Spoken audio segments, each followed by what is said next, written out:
into the unknown, into the unseen, the unexplainable, and the unbelievable. Join our strange journeys.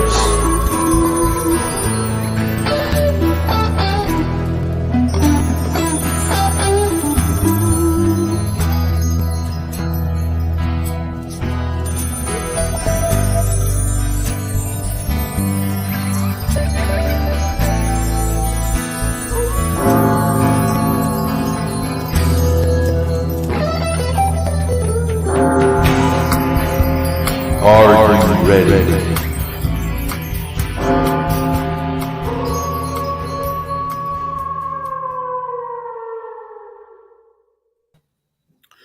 Hello, everyone, and welcome to another episode of Strange Journeys. I'm Ghost Guy Tim, filling in for Tom. He is out this week, but that's all right because we've got a great show in store for you today. Lots going on here. I am joined, of course, by Lewis right here to the side of me, as well as Selena right down below me. And we have a guest with us today. Her name is Theresa. We're actually going to introduce her here in a few minutes and get her to tell us a little bit about how she is involved in the paranormal and what all is going on, especially out in West Virginia there as we get this going.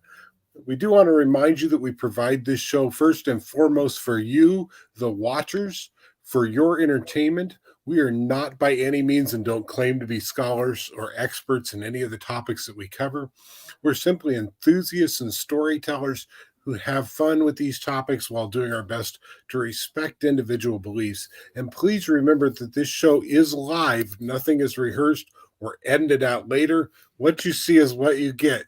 So you may get all kinds of fun things. We've had cats meowing and all kinds of weird things over the years that we've been doing this. So there's always fun things happening there. Be aware. And even some EVPs. Even EVPs as we're out here and we're like, what in the world was that later as we're listening to things. So that's all right. We enjoy that while we're doing this. Of course, we've got lots of our shows out there on YouTube. Certainly get out there and watch those. Give us a like. We do have, get in there, give us a like. We do have our Patreon. Click that thumbs up and subscribe to the channel.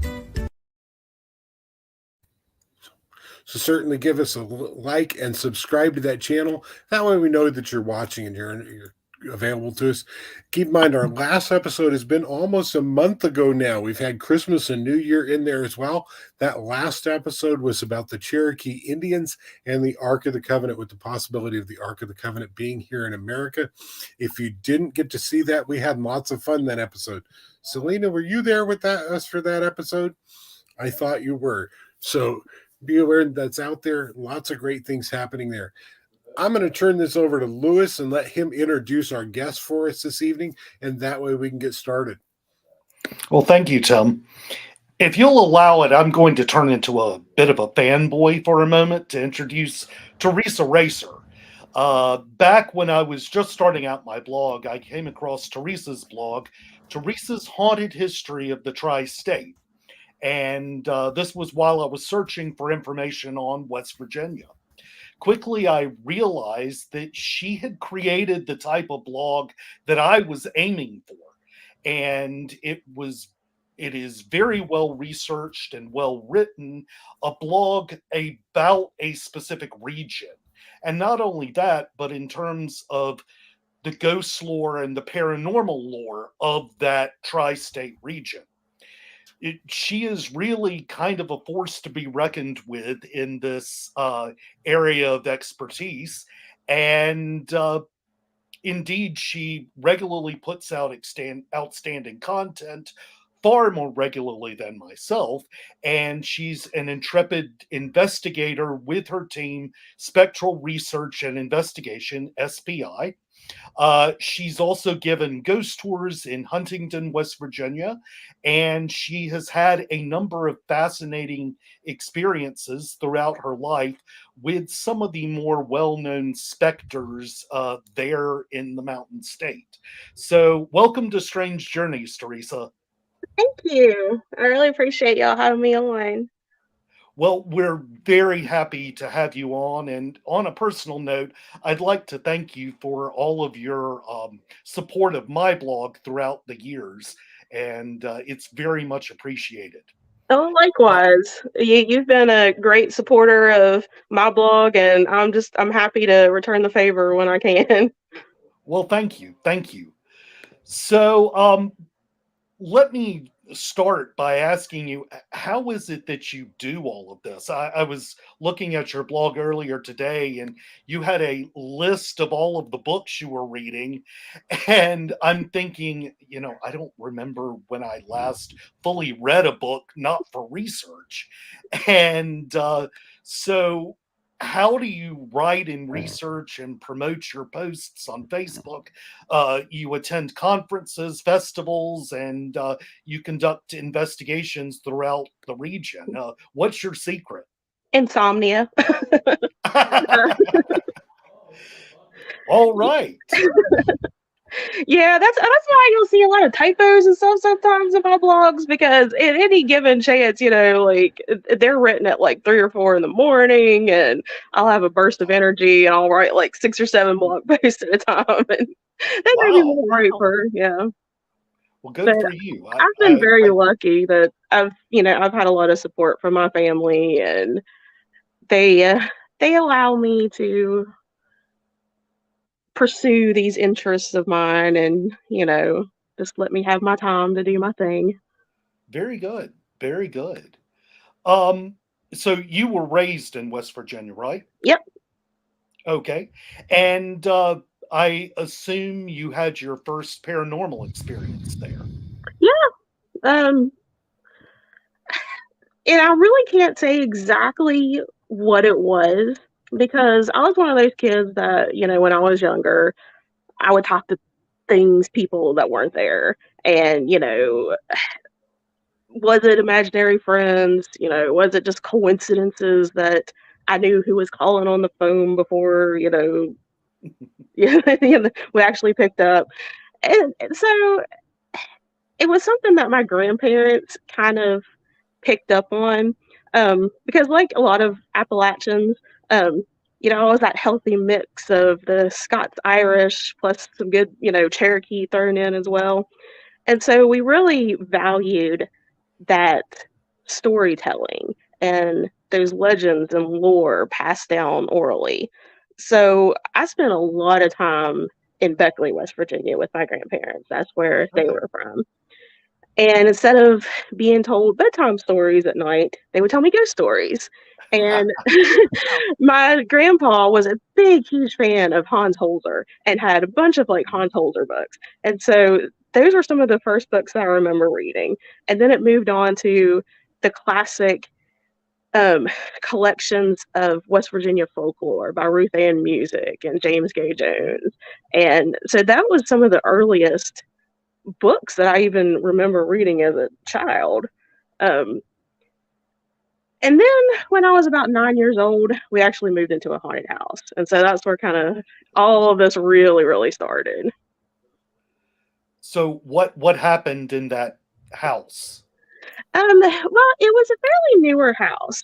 We moved there, so I was 9, so this was probably about 1993, 94 when we moved in. And the house had only been built in about 76, 77. We were the second owners, but the first owner, the husband, had passed away in the backyard of a heart attack. And I didn't know any of this, of course, being, 9 years old. And I started seeing a man walking down the hallway. And he was always walking in the same direction.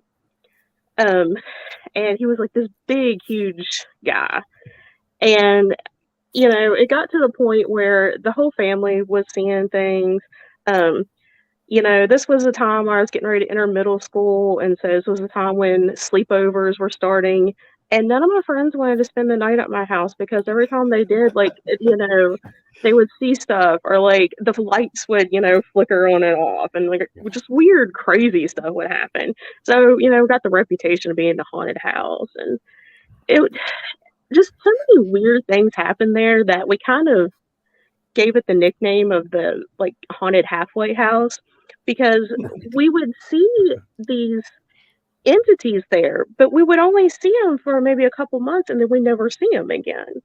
And we had a couple of like psychics, that had visited the house under, we never brought anybody in, but, just, Right. friends of my mom's and, stuff. And they're like, you have a portal in your living room? And we're like, what? But yeah, it would be weird. There was a lady that, would stand in our kitchen at the sink and, we could see her from the backyard looking out. We would have just all kinds of weird things. We had a shadow man walk across our backyard, but he wasn't like your classic shadow man. He didn't have, like the classic bowler hat or fedora. It looked like he was wearing a trucker cap. And we saw him in broad daylight. My sister and I both saw him on separate occasions. Broad daylight, but he was like tall and lanky and blacker than black, just like the inkiest of black, and just strolled across our backyard and disappeared. And were your parents seeing any of this? so initially, it was just my mom, my dad, they were divorced. And for years, my mom's like, "There's nothing happening here. It's your imagination." And she was suffering from some really, really bad migraines. And so she was out of town a lot too. She had to work out of town a lot. And I would call her like in the middle of the night, like, "Mom, come home. There's, something just hit the window." And she'd be like, "There's nothing there, just go back to bed." And finally, as an adult, I moved on and moved out. And I can never forget the first time she called me in the middle of the night. And she's like, "Theresa, you need to get back over here. There's like, I just, heard somebody walk down the hallway." And I'm like, "Well, just go to bed, Mom. It's nothing." That's what you always told me. So, go ahead. Now, I was going to ask you, you talked about it being your typical shadow man. Was it something that you were afraid of as a child, or was it something that you didn't really know how to deal with? So initially, when I first moved in, I was terrified. I would be afraid to even get up in the middle of the night to go to the bathroom. I just didn't want to leave my room. I was terrified of the stuff that was going on. And as it kind of progressed, I don't know if I just got used to it or I just realized that there was nothing there that was going to hurt us. It was actually really protective of us. My mom was married to a guy who was not the nicest guy in the world. And when he was acting like a jerk, that's when activity got really bad. And it scared him to the point where he left a couple of times because it was targeting him. And so it was extremely protective of us. And, as I got older, and that's really how I got into investigating, because I knew not everything that we were experiencing was paranormal. I knew that there was some stuff that was probably natural explanations, electrical issues, plumbing issues and stuff. But I wasn't happy with people that are like, "Oh, these blanket statements, it's nothing." So that's when I really started like researching, like, okay, what's paranormal? Right. What might not be paranormal? And by the time, I was an older teenager, I figured that I had enough experience with living in a haunted house. Plus I had, that base knowledge of, okay, well, here's some things that mimic paranormal activity. They're not paranormal. That maybe I can actually help somebody else that's going through this. Go ahead, Lewis. Okay. I was going to ask, do you consider yourself particularly sensitive? That's kind of something I struggle with a lot. I have a very skeptical side, and I kind of want to allow myself to be more open because, like I said, I'm from West Virginia, so we've got that history of the granny witches in the family, and if Mama said don't get in the car that day, you did not get in the car that day. So I try to. I don't know if I would be more sensitive or not, but I do tend to see things that most people don't see, and that seems to be magnified a lot when I'm with my ghost hunting partner. For some reason, we tend to like really like play off each other a lot. Our innate intuition seems to be magnified when we're investigating together, which is something that's really interesting, and we've been trying to explore a little bit more lately. Now, do you think any of that sensitivity runs in the rest of your family? Like I said, so for years, my mom didn't want to accept it, like at all. And so she had really bad migraines. And then all of a sudden, she kind of had this spiritual awakening, and she started taking Reiki classes, and she started like, reading books, like, new age stuff. Oh, And wow. so she was really sort of kind of like opening herself up. And she had a lot of, times where she did listen to her intuition, and it was completely, on the mark. And she stopped having migraines when she finally let herself accept these things. And like I said, my grandma, oh my gosh, my grandma was yeah, you listen to what my mom said. And then my grandpa as well. He was born with a caul over his face. And Oh, so, yeah, Appalachian folklore, people who are born with a Right. caul have the second sight. Right. oh, that's absolutely fascinating. Um, any history of the classic granny witches in your family, or do you know? A little bit. It's not something that my family in particular really talked about all Mhm. that much, but it really was kind of that really classic, they were, God fearing Christians, but at the same time, it was, you had all of these like folk remedies and Mhm. like, superstitions and mountain magic type, they really just knew how to, use certain herbs and natural medicines and yeah. And so, did those beliefs ever really were they ever condemned by the more God fearing Christians, or did they just kind of accept them as this is part of local culture? As far as I've always heard in my family, that was just accepted. We didn't have anybody that was going around like cursing people and stuff like that I know Right, of. Um, right. we did have a family story though about a death omen, but that wasn't Oh, yeah. would you mind sharing? Yeah.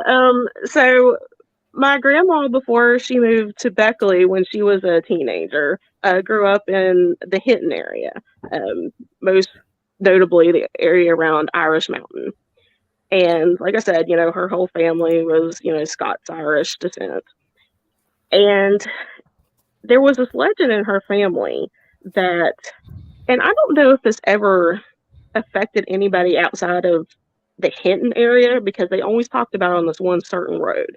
But when the family would go down the certain road, they would say that, every once in a while they would see this woman and she would have no face and she'd be all in white and she would either be sobbing or like screaming.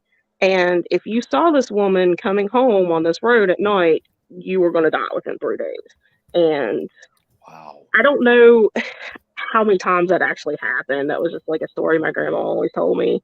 Um, and it doesn't follow like the traditional banshee, but that's what we always kind of called it because it, had Okay. a, yeah, but And of course, being there at Irish Mountain with all of the Scotch Irish, yeah.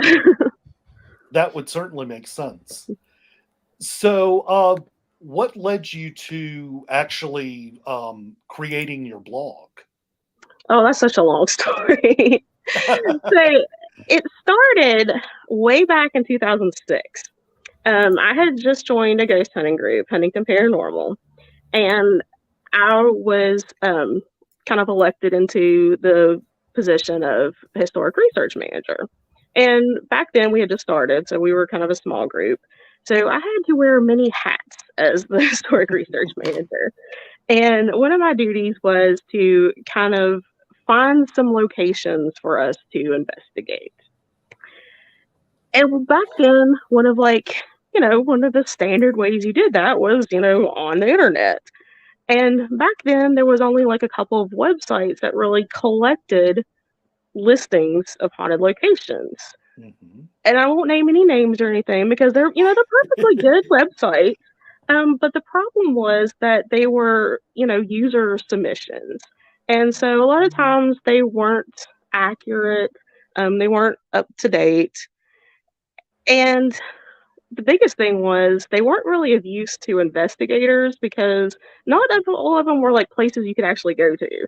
Like, yeah, Grandpa Joe's barn might be haunted, but if you don't put where Grandpa Joe's barn is or why it's haunted, then it doesn't do me any good. So I started to kind of like take these lists. And it started at first on our group's message board. And I would just Mhm. kind of take these locations that I thought had some potential and just kind of Right. write a little blurb about their history and the hauntings associated with them and some links for more Mhm. information. And then somebody said, "Hey, you need to share this with like other investigators. This could be a real resource for, other people in West Virginia." And I was like, "Okay." I was a poor college student, so Right. yeah, I didn't want to invest the time and money like in an actual website, so I used a free website. And I just started, listing these things and, it kind of grew and grew. And it got to the point where I was putting so many locations and I was getting so much traffic that the website was running out of bandwidth, like, by the first week of the month. And then you couldn't like use it for the rest of the month. So I had to kind of look Wow. into some other options. And to reverse fangirl on you, that's about the time that I found your blog, the Southern Spirit Guide. Oh, And I was okay. like, wow, here is somebody who's got this really well done blog, and it's this list of haunted locations, and it's really well done, really, well organized in a blog format. It's like, and he's taken on this like whole section of the, United States, the whole southern section. Can I do this with West Virginia? And so that's when I was like, okay, I think I'll just start moving everything over to Blogger. And Okay. so on Monday, my blog's going to be 12 years old. Thank you. Congratulations. Yeah, it's been 12 years. Well, my blog, I think, has it was 12 back in August. Hmm. And so I'm pretty sure I ran across your blog in the first few months. And I do remember, is there a haunted house in a place called Kashmir, West Virginia? Uh-huh. Mhm. Okay. I was trying to find some information on that house. I came across your blog, and I think I may have posted a comment or two asking you for further information, and I never got that further information. Oh, I'm sorry. Oh, it's fine. It's fine. The same thing happens on my blog frequently. Um, but anyway, yeah, I discovered your blog and was like, okay, well, I need more resources for West Virginia, and your blog was there, so I quickly began using your blog. So yes, That's funny because I thought your blog had been around for like years before I found you because it was no, so well no. done and it was like that's Um, what I wanted to aspire to be. well, I founded my blog in August of 2010, so I it's kind of glad I'm kind of glad we have this mutual admiration society. Oh, okay. Now So I'm going to interrupt here real fast because we got comments coming in through YouTube already, and I just want to okay. point out this one in particular.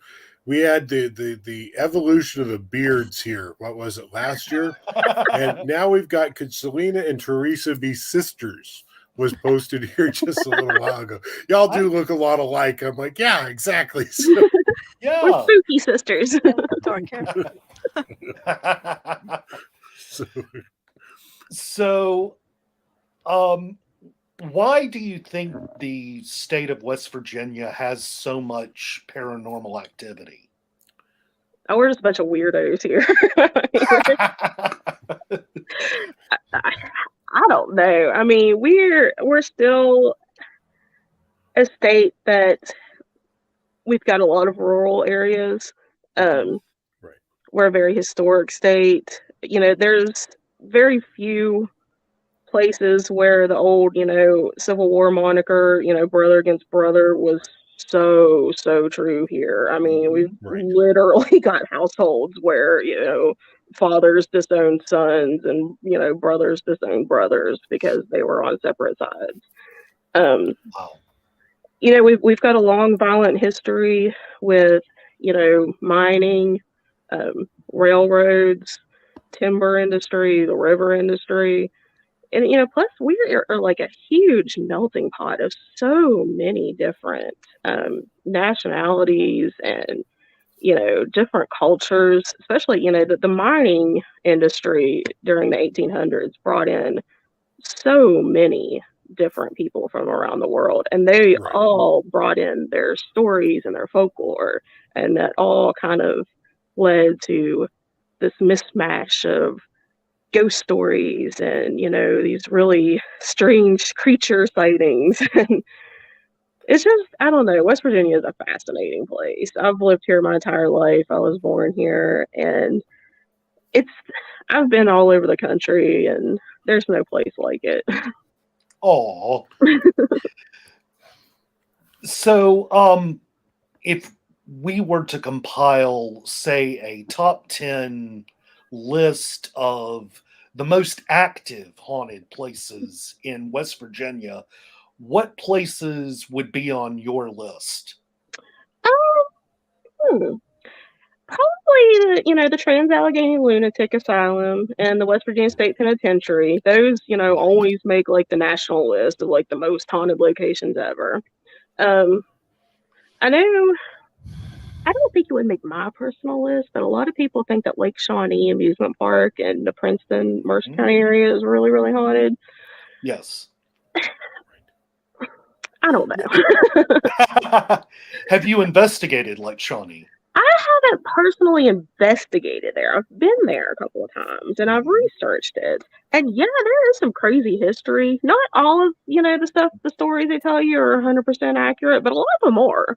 So there is some crazy history there, but it's the I idea. really have to wonder if perhaps that's one of those places that kind of gets played up because it is a former amusement park, Yeah. and that brings in that creepy carnival atmosphere and kind of makes it perhaps a little more interesting than just your run-of-the-mill haunted house. Right. Now, one of like the newer places that we've investigated several times that I think is actually really haunted is the old hospital on College Hill in Williamson. Yes. Um, Okay. Yeah, that one's quickly becoming, one of the new big pay-to-plays, and I think it lives up to its reputation. Now, that's another one that some of the stories that they tell aren't exactly historically accurate, but it's got enough history and tragedy there that, yeah, there's some crazy stuff that goes on there that we haven't been able to explain. And you've investigated there, haven't you? Yeah. What did your team find? We have found some interesting interactions on all floors. Like in the most notable ghost stories that they talk about, nothing.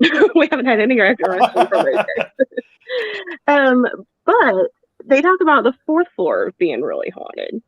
And we had a gentleman that was writing a story about us for Counter Magazine, and he came with us to that investigation.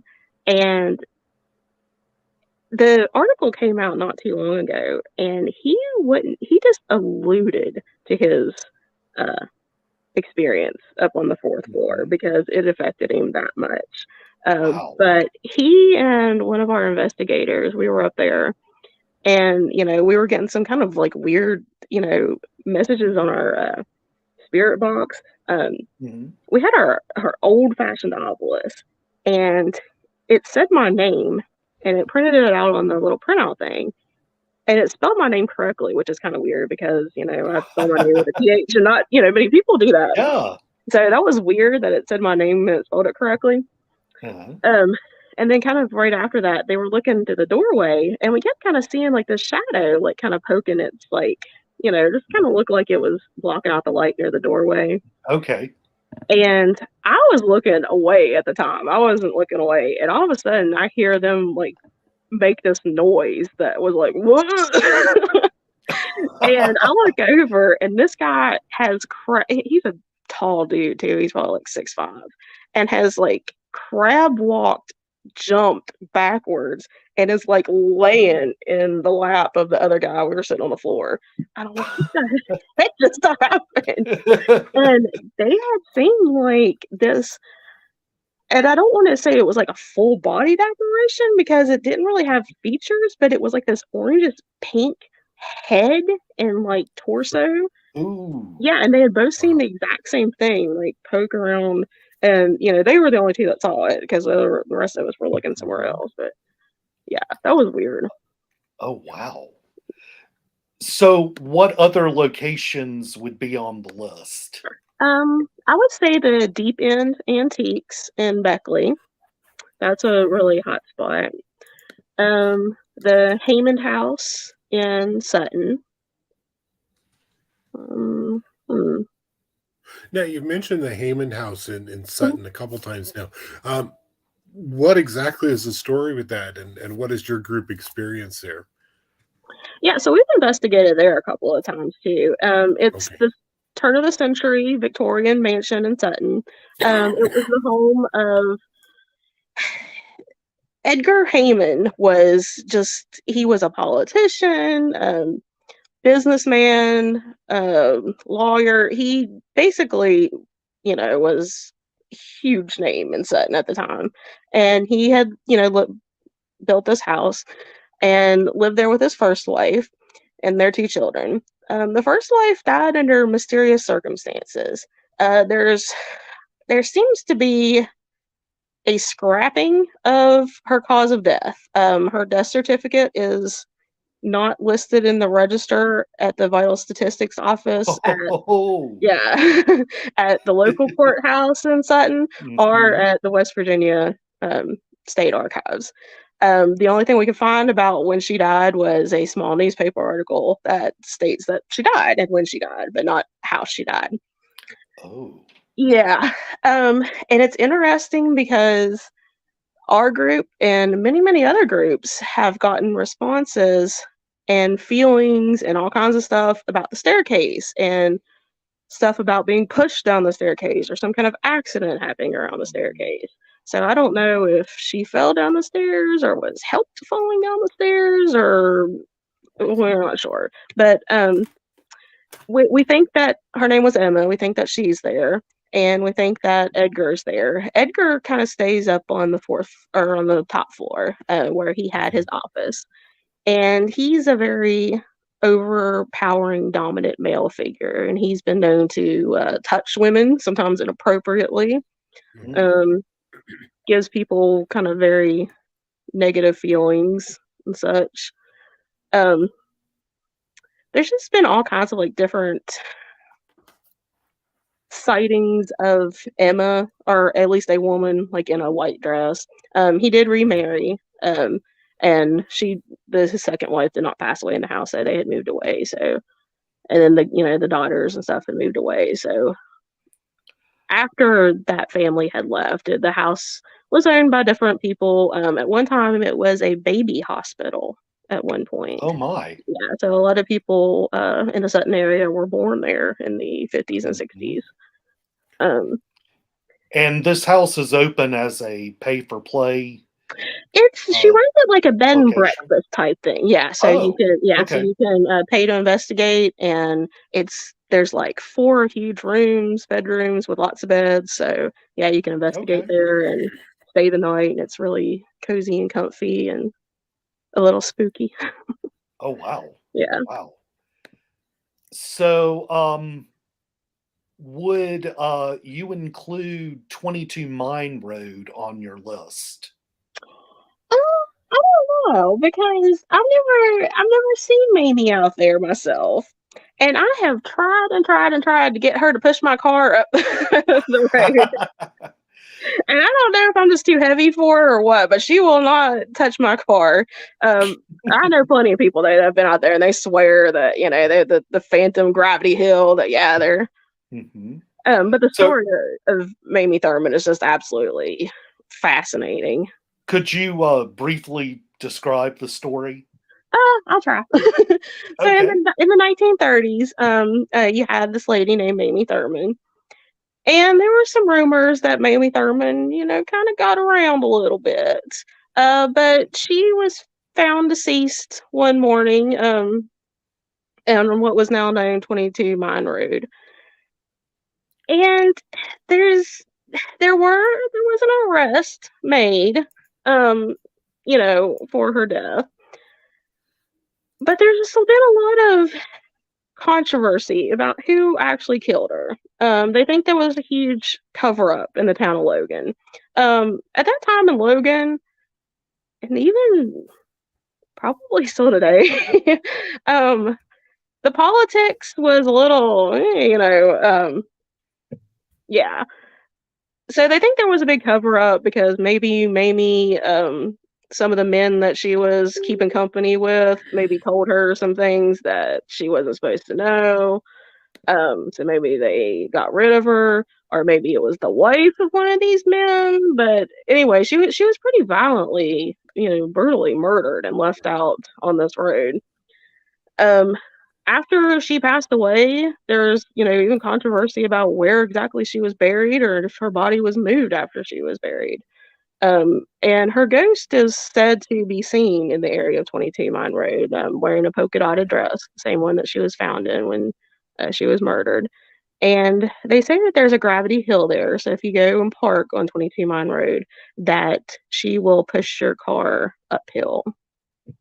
Oh, okay. Wow.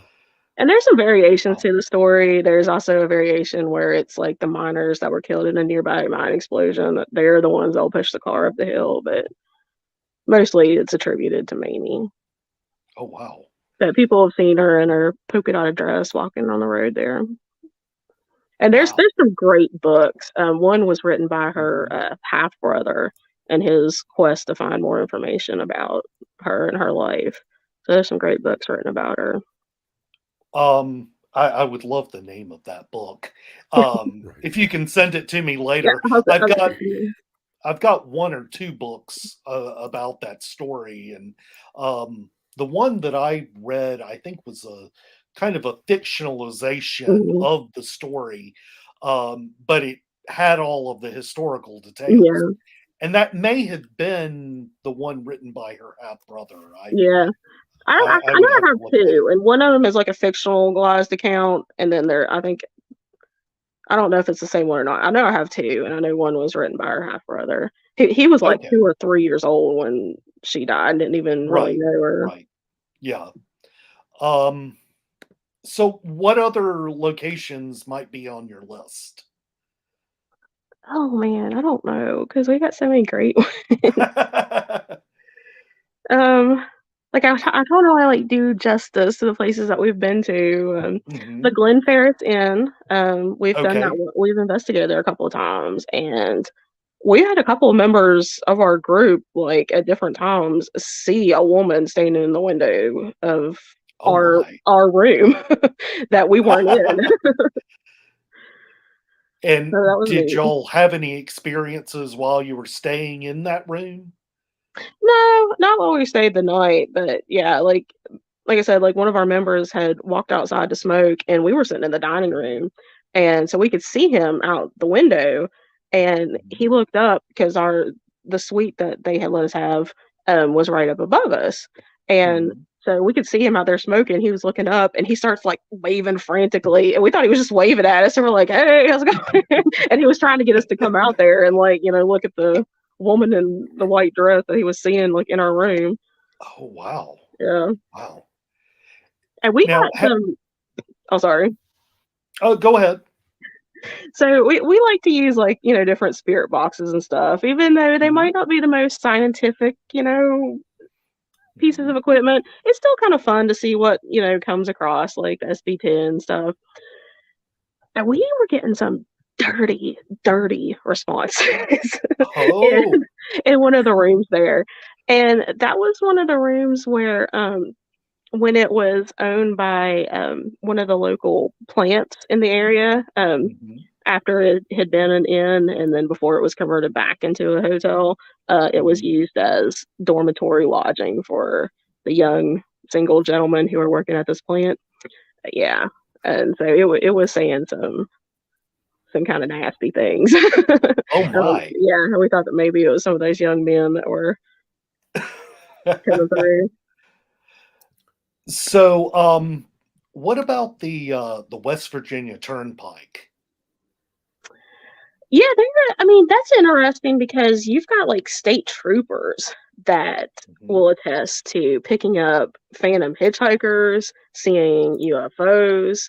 Um, so that's really interesting. And I have an experience on the West Virginia Turnpike that might be a phantom hitchhiker. Like I said, Okay. so my grandparents, lived in Beckley, and we were, Mhm. from Putnam County, so down the West Virginia Turnpike we would, go about every week. And my Mhm. mom and I were driving down, the West Virginia Turnpike, and we saw this guy, this young man, on the side of the road walking, and there was no car broken down or anything. There were no like exits. There was no, no houses anywhere in this stretch. And my mom's like, how'd that guy get there? Right. Maybe he needs help. So we found a little spot in the median to turn around, and we turned around to go back and kind of see, like, hey, what, does this guy need us to call somebody? And by the time we turned around and drove back past where he was gone, and we have no idea where he went. And there is some historical precedent for why the area might be haunted. Um, Mhm. of course, when they built the turnpike, they had to go through a lot of area where a lot of stuff had happened. They had to Mhm. move a lot of small family cemeteries to make room for the turnpike. And plus, there was Right. a lot of accidents that happened on the turnpike. I think the young hitchhiking man is usually attributed to an accident that happened, I think, either in the 70s or 80s. I can't remember exactly when. Okay. But it was when we were having a lot of forest fires in West Virginia. Mm. And he and his father were driving in a pickup truck, and they broke down and had, pulled off the side of the road. And I think he was 14 at the time, which is really unfortunate and sad. Oh. And he was, of course, it was really smoky and foggy where it was the forest fires that were going on. And he was trying to flag down help, and a church bus hit him, and he was killed instantly. So, it looks like Tim has a few questions. I'm just throwing questions out there. I'm doing things Okay. in private chat, and I'm running back and forth as we're going back and forth. You've done lots of investigating, but where has been your favorite place to investigate? Oh, probably Deep End Antiques is my favorite investigation. And And why is that? I had an existential crisis there. Okay, so Deep End Antiques is this really cool little antique store in Beckley. And we met the owner a couple years ago now at a convention, the Beckley Oddities Expo. And so he invited us to come out and investigate this place.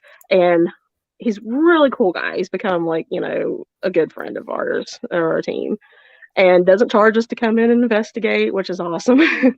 But the location of the antique store is built directly on the pool of the old Honey in the Rock Motel in Beckley.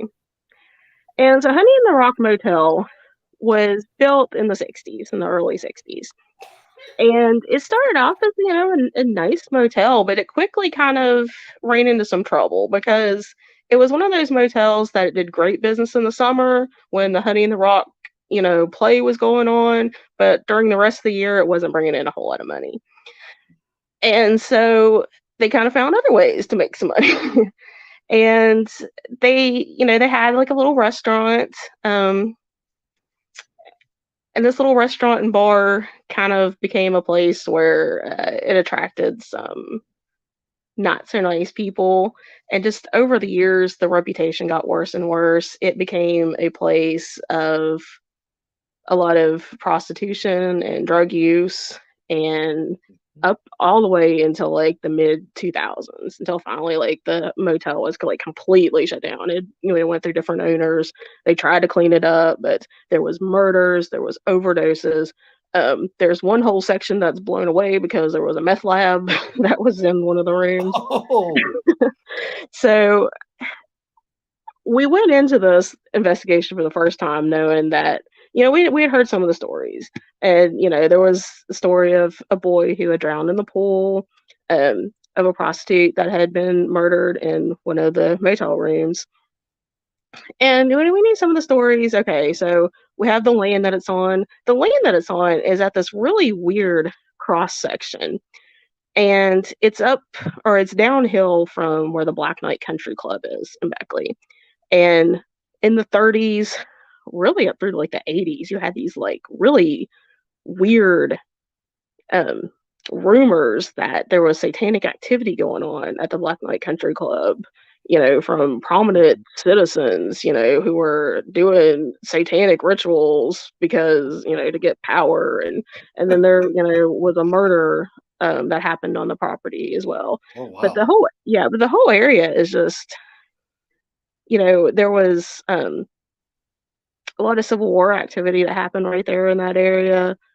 There was some other kind of weird stuff going on. There was a cop that was shot and killed right there, at this crossroads where the motel is.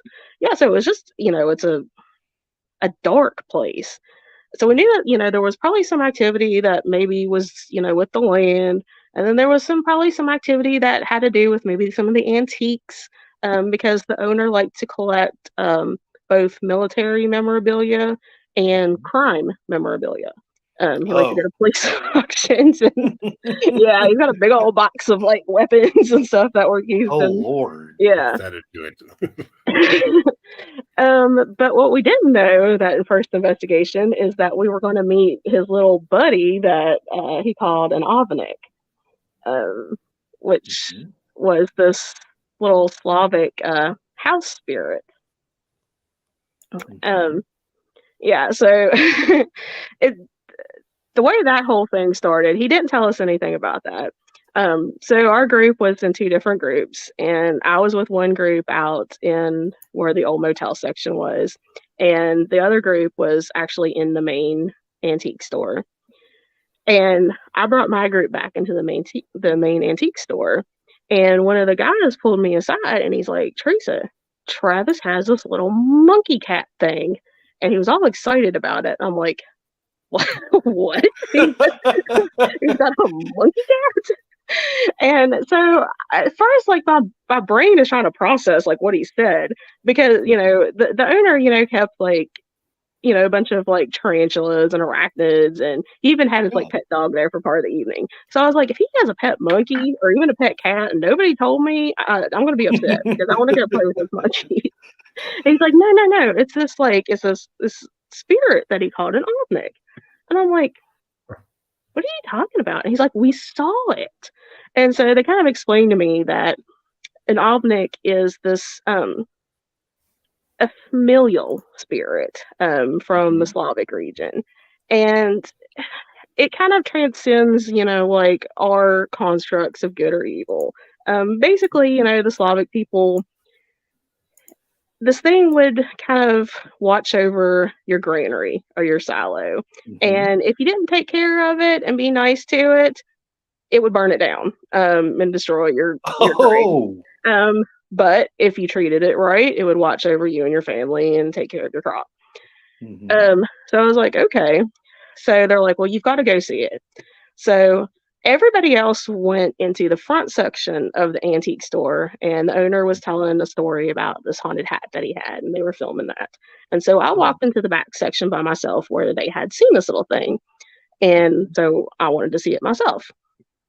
And so I'm sitting on an antique couch, and I'm just kind of sitting there hoping I see it. And I feel like something kind of jumped up on the back of the couch with me, and it kind of felt like a cat jumped up, but I couldn't be really sure because it was just really light. And I Mhm. kind of thought maybe I saw some movement out of the corner of my eye, but nothing where I would be like, "Oh, okay, that was actually something." And so the owner finishes telling a story, and he comes back there to where I am, and he's like, "Have you seen it yet?"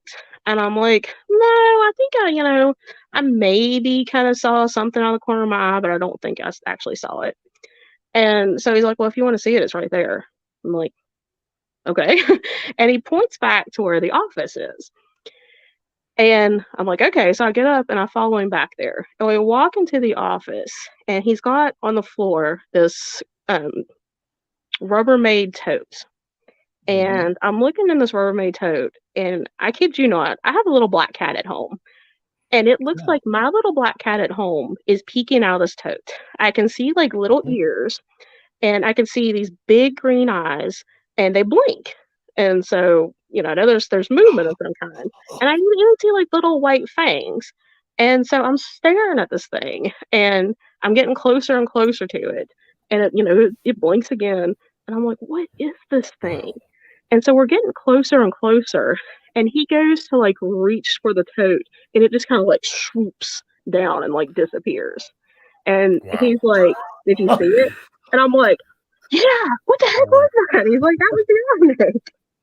And I'm like, "No, that can't exist. Wow. Like, I can accept that ghosts might exist as, Right.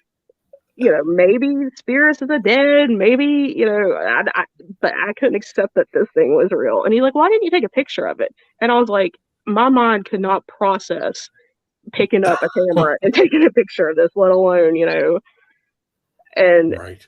so, of course, we had to talk about it. I blogged about it. Mhm. We talked about it on a couple of different shows that we were on after that. And I think everybody was like, yeah, that really happened. And then people started going and investigating there themselves, and then they saw it. And so now I don't feel so crazy. Oh, But yeah, wow. for a long Wow. time, it was like a huge existential crisis because it was like, that, that can't exist.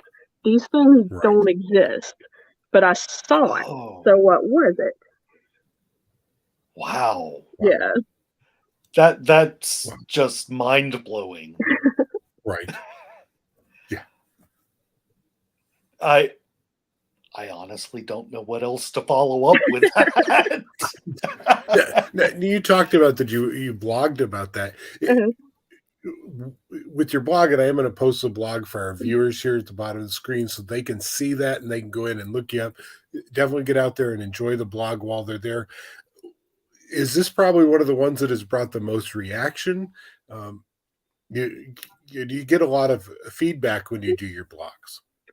I don't know if that one's got a whole lot of reaction or not. I mean, it's fairly, middle of the road, but there are some. Yeah, I guess it's like with anything. Like there are some blogs that I put like hours and hours into research in. I'm like, yeah, people are gonna like really respond to this and really interact with, and like nothing. And then there's some that I just like, write in a couple of minutes just for Mhm. filler, basically, and people lose their mind over. So Yeah, it's like whatever. I get the same thing. And I think one of the blog posts that got all of this traction, surprisingly, was one I wrote about Shepherdstown, West Virginia, Mhm. and that was just about the time that the Ghosts of Shepherdstown came out on TV, and so my blog started getting all of this traction All because of right. that. And I think I had used one of your blog articles Mhm. as well, and so hopefully you got some traction from that as well. But let's see. Let's move on a little bit from ghosts to talk a little bit about some of the cryptids there in West Virginia. And of course, we can't do a show about West Virginia and not talk about the Mothman. So you've had some experiences out at the old TNT bunkers, haven't you? I had an experience many years ago out there that had nothing to do with Mothman, though. Oh, okay. Yeah. Well, please go ahead. Yeah, so if you're not familiar with what the TNT area is, back during World War One, this was built as basically that's where they built TNT and they stored it in these little concrete igloos that were sporadically built. So if one blew up, it wouldn't blow up the whole thing. And they were designed in a way so that enemy planes like flying over couldn't really see exactly where they were. So it's a really neat area. After the war, I think it was like hours after the first bomb dropped on Hiroshima, they shut down the plant. They're like, "Yep, we're done. We don't need it anymore." But they decommissioned it. Now the whole area is part of the McClintock Wildlife Federal the McClintock Wildlife Area. So you can go out there and you can hunt. There's a shooting range. You can fish out there. Don't eat any of the fish that you pull out of there if you do go fishing, because in the 80s the whole area was a Superfund site. All of that TNT and stuff that they were manufacturing and storing out there had seeped into the groundwater, and the pipe that was flushing it all out to the Ohio River kind of leaked, and so it got real nasty out there. And that was where the first sighting in November 15th, 1966, of Mothman was. And, so that's part of the Mothman lore. Was Mothman some sort of mutated animal because of all this chemical that Right. was in the land out there? So anyway, like for years, all the cool kids would go out, to the TNT area, and check out these TNT igloos or bunkers, as they called them, because a lot of them, for years, a lot of them, you could purchase one and store whatever you wanted into it. Some of them were privately owned, some were government owned, but they keep several of them just wide open for tourists to walk out there and check out. So people would go out there all the time and just, they would spray paint and party and, just hang out there. So I was dating a guy from Point Pleasant, and he took me out there, and he there's different like rows of where these are. And there's one main row where like everybody goes down because those are the ones that have the open bunkers where you can actually go in and walk around. Well, this was like many years ago. So he found this road where there was some that weren't open, but somebody was storing some like blasting caps or something outside of one, and he wanted to show it to me. I was like, okay. So we walked down there one night, and there are these like little like trails, like it's nothing major, and some of them are blocked off by various like farm gates type things. And as we were walking down there, I smelled like what smelled like a dead animal. And I was like, oh, that's kind of gross. And as we were walking back, I smelled it again, but he didn't smell anything.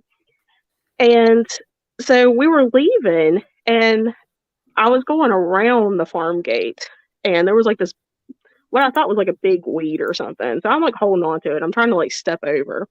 And, my leg is like caught in this weed or whatever. And so I'm like laughing. I'm holding on to this gate and I'm like shaking my leg trying to get free and step over this gate. And I see what looks like a guy come up behind me. And I don't really see a good look at this guy because he's coming up like behind me and on the side. But I got like this kind of what I could see of him. He kind of looked like this like 50s like greaser type dude. He was wearing like a white t-shirt.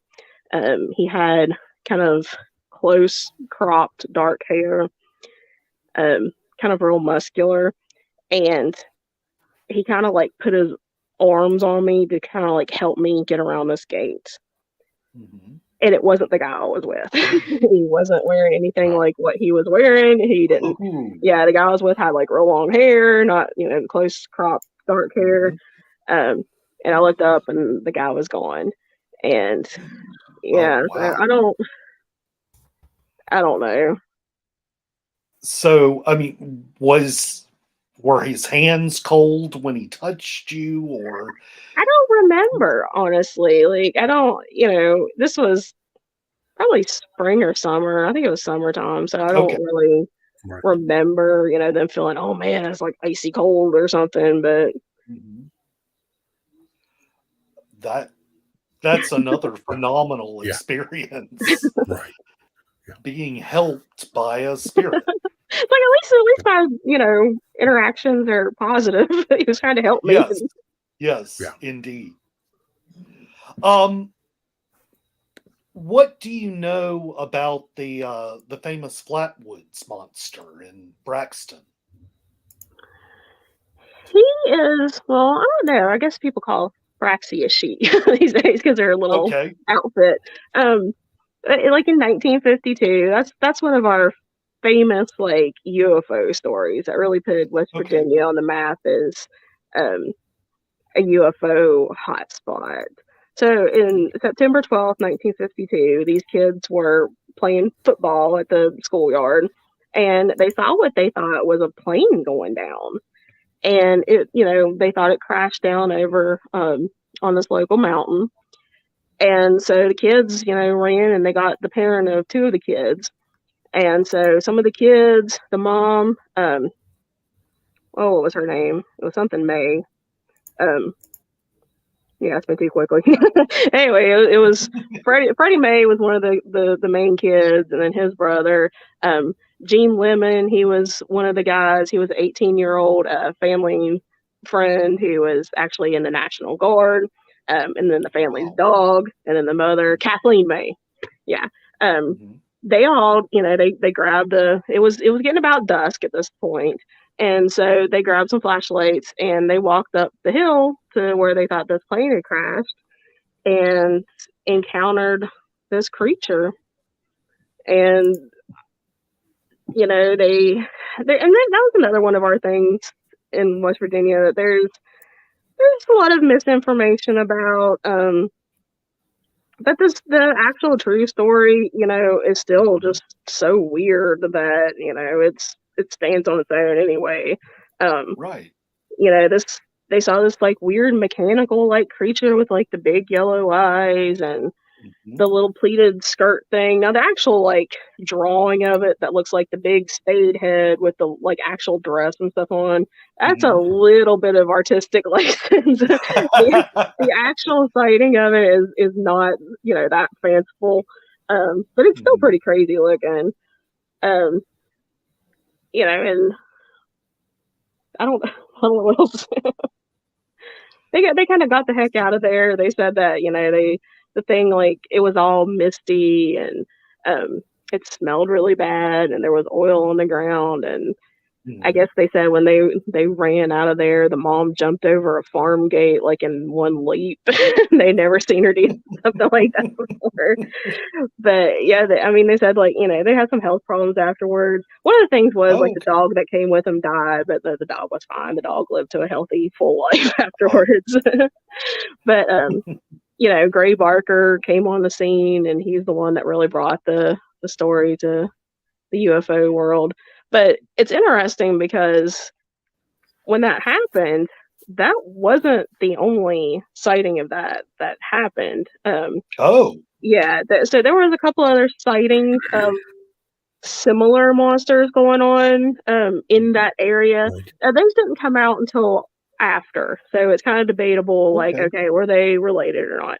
But there was a sighting north of that of a similar creature, and they thought that maybe that was similar. They called him, I think that was the Bashful Billy case. If anybody wants to look that up. What a name. Yeah, Bashful Billy. They found this like charred body thing, and they thought that maybe that was related. But all over the East Coast, if you look in newspapers at the time, people saw what they thought was a comet or some sort of meteorite that day. And so people all over the East Coast saw something. And if you read like Frank Fascino's book that he wrote on the case, he goes real deep into it about how there was supposed to be this whole huge like invasion of UFOs on the East Coast that day. And something went wrong, and the Flatwoods monster was one of the ones that had to like crash land, and what they thought was the actual monster was really some sort of vehicle. It wasn't like a organic body. It was either some sort of robotic vehicle or something was inside that robotic vehicle. Wow. So, what about some of the lesser known monsters or cryptids? Oh, we got all kinds of weird monsters. We got in the Beckley area, there's the Fire Cove varmint, which nobody who saw that can really describe exactly what they were seeing. Like everybody saw it described something slightly different. We got the Agawa, which was this big man-eating turtle thing up in the northern part of the state, in the Monongahela. Okay. For that, we got our white fangs, which are related to the sheep squatch. And this big. Okay. Right. Is that related to the Alabama white thing, or do we know? I don't know, because there's some overlay about white things is a really, really broad term when it comes to West Virginia. It can mean pretty much anything that's monstrous and white. I mean, I've seen it mean things that were like more Bigfoot related and things that are more of like our sheep squatch type thing that looked like the big ram thing.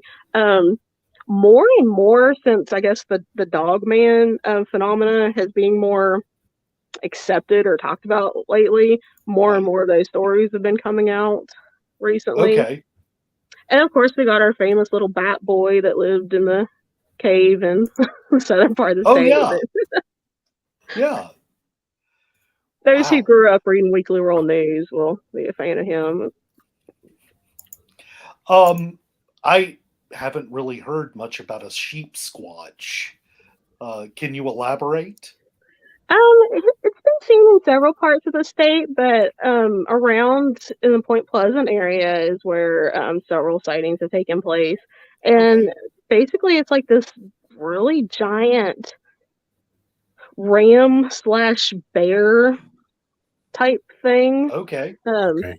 Which is kind of interesting because stories about that date back to at least like the 60s and 70s. People, had reported seeing this type of thing. But in the 2000s, around Route 2, between Point Pleasant and Huntington, close to the Huntington area, there was a giant, it wasn't giant, but it was a really big ram had escaped this farm and was like out on the road and would be seen out on the road every once in a while. And so people were like, "Oh my gosh, sheep squatch is back!" And it's like, no, it's just like this escaped ram off this farm that was running around. Okay. Wow. Well, do you have any more questions, Tim? I don't. Selena, did you have anything that you were wanting to ask tonight?